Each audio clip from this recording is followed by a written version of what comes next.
মোবাইলের লক প্যাটার্নটি যদি কখনো পরিবর্তন করে থাকেন, তাহলে লক্ষ্য করলে দেখবেন প্রথম কয়েকদিন আপনি মনের অজান্তেই আগের প্যাটার্নটি দিয়ে ফেলছেন, আর মোবাইল আপনাকে দেখাচ্ছে রং প্যাটার্ন, ট্রাই অ্যাগেন বেটার। আমাদের জীবনটাও কিন্তু এমন।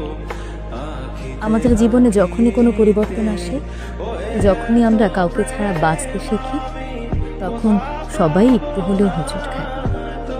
আপনি যতবার তার প্রতারণামূলক অবহেলার পেছনের কারণ খুঁজতে যাবেন, ততবার জীবন আপনাকে দেখাবে রং স্টেপ, ট্রাই অ্যাগেন লেটার।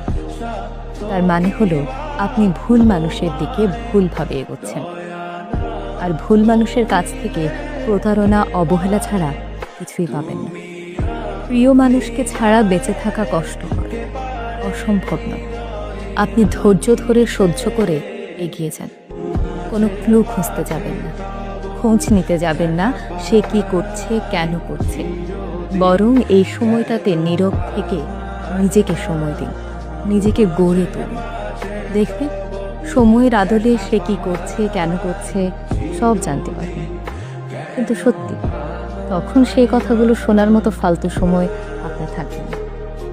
এখন আপনার ব্রেনের সাবকনশিয়াস পার্ট অসংখ্য দুঃখ, কষ্ট, হতাশায় জর্জরিত হয়ে আছে।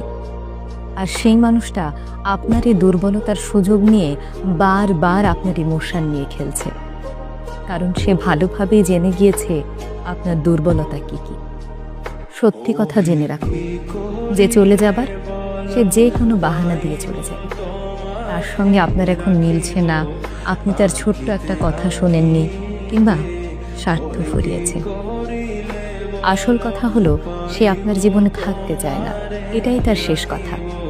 তাই তার জন্য নিজেকে কষ্ট দেওয়া, নিজের সুখগুলোকে বিসর্জন দেওয়া নিতান্তই বোকামি। এখনো সময় আছে, ফিরে আসুন আপনার নিজের মাঝে।